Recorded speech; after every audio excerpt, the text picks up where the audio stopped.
You slept 8 hours last night, maybe 7.5, maybe even 9, and you woke up tired. Not the kind of tired that a coffee fixes, the kind that sits behind your eyes before you even check your phone, the kind that makes you lie there for a few extra minutes wondering why you feel exactly the same as when you closed your eyes.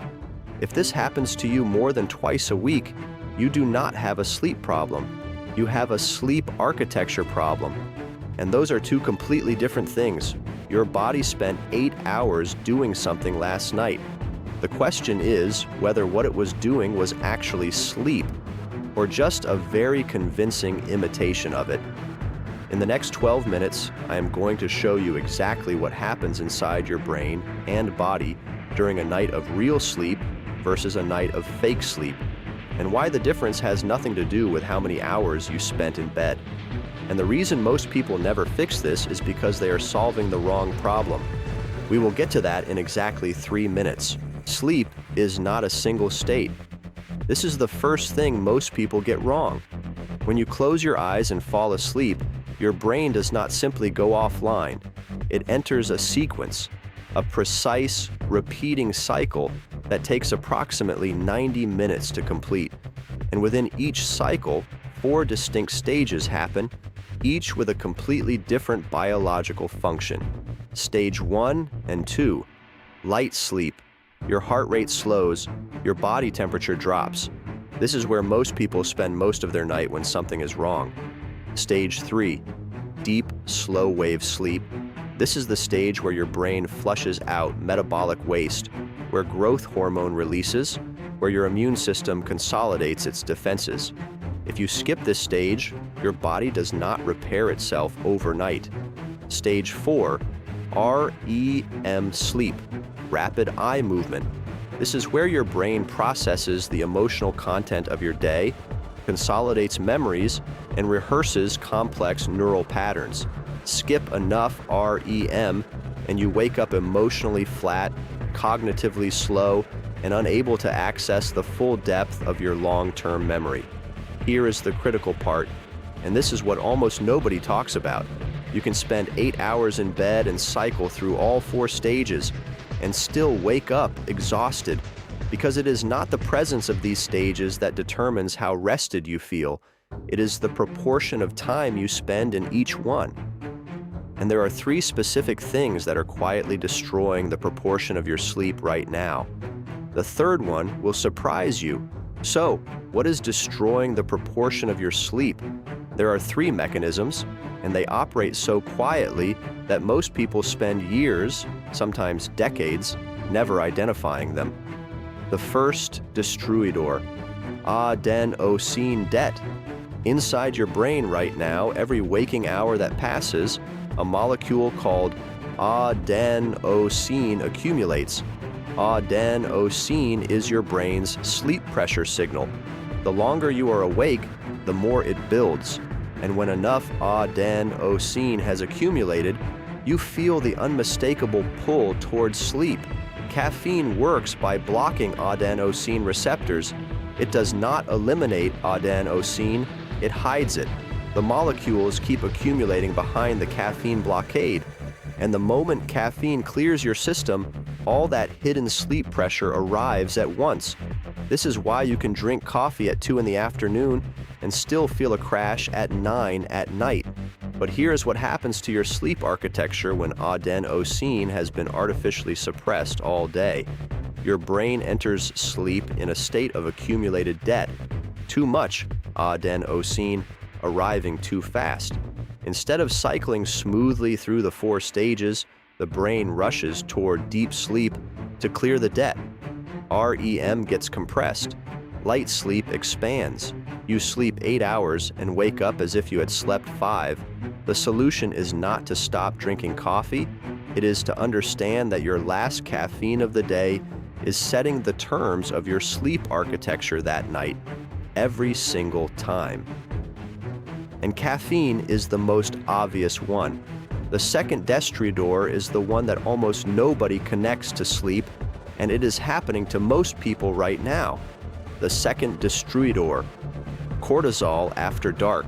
We covered the cortisol awakening response in episode 3, but cortisol does not only affect your mornings, it affects your entire sleep architecture, and the connection is more direct than most people realize. When cortisol is elevated at night, which happens whenever you check your phone before bed, watch emotionally stimulating content, eat a late meal, or exercise after 8 p.m., it does not simply keep you awake, it chemically suppresses REM sleep. Cortisol and REM sleep cannot coexist. They are biological opposites. Cortisol signals that the environment is demanding, that vigilance is required, that the body needs to be ready to respond. REM sleep signals the opposite, that the environment is safe, that the brain can let its guard down and process the deeper layers of experience. When cortisol is elevated at 10 p.m., your brain enters a state of biological conflict. It is tired enough to sleep, adenosine has accumulated, but the cortisol signal is telling it that now is not safe for REM. So, it sleeps lightly. It cycles through stage 1 and stage 2 repeatedly. It reaches the beginning of REM and retreats, and you wake up 8 hours later feeling like your brain never actually rested. The people who suffer most from this are the ones who work late, scroll social media in bed, or eat dinner after 8 p.m.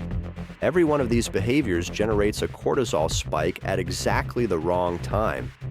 The third DESCRIÇÃO is the most counterintuitive of all, and it is the one that explains why some people sleep badly even when they do everything else right. The third DESCRIÇÃO, body temperature dysregulation. Your body needs to drop approximately 1 to 1.5 degrees Celsius from its daytime temperature in order to initiate and maintain deep, slow-wave sleep. This is not a preference. It is a biological requirement. The temperature drop is not a consequence of sleep. It is a prerequisite for it. In a healthy sleep environment, this happens naturally as the night progresses. But modern life has created a series of habits that prevent the drop from happening completely. Hot showers immediately before bed, counterintuitively, actually help. They temporarily raise surface temperature, which triggers a rapid compensatory drop. But a bedroom that is too warm, heavy blankets that trap heat, or a body that has been metabolically active from late-night eating, all of these prevent the core temperature from reaching the threshold that deep sleep requires. When your core temperature stays half a degree too high throughout the night, your slow-wave sleep stages are consistently shortened. Your brain dips into deep sleep and immediately retreats because the thermal conditions are not correct.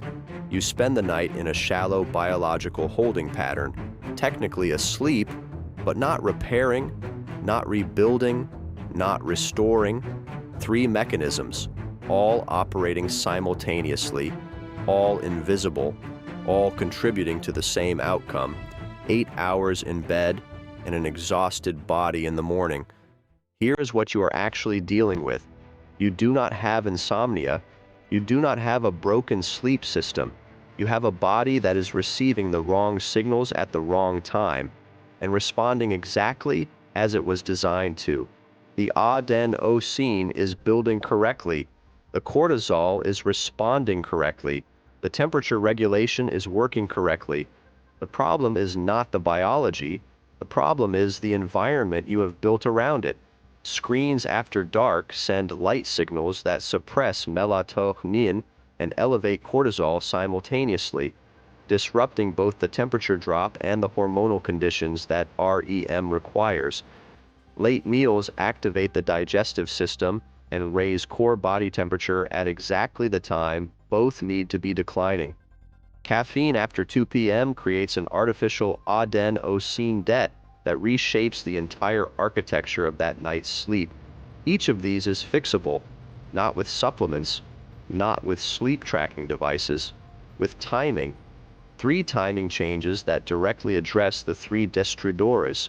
For adenosine, your last caffeine before noon, not 2 p.m., not 1 p.m., noon. This gives adenosine 12 or more hours to accumulate naturally before sleep. creating the smooth pressure curve that produces balanced sleep architecture.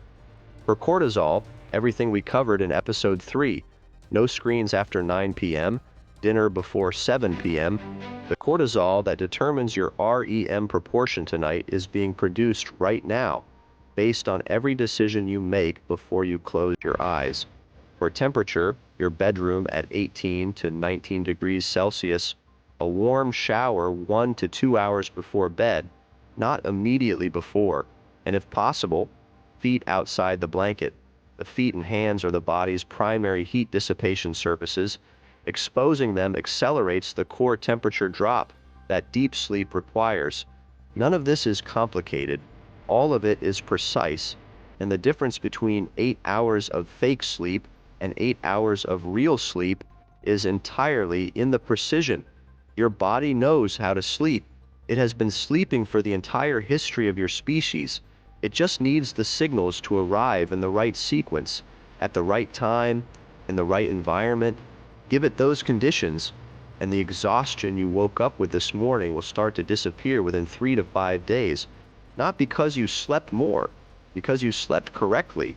If you want to understand exactly how sugar is disrupting your adenosine system, and why the first thing that changes when people remove sugar is the quality of their sleep, not their energy during the day, that mechanism is in episode 1 of Body Signals. Watch it next. Subscribe to Body Signals. Every week, one mechanism. Explain the way it actually works.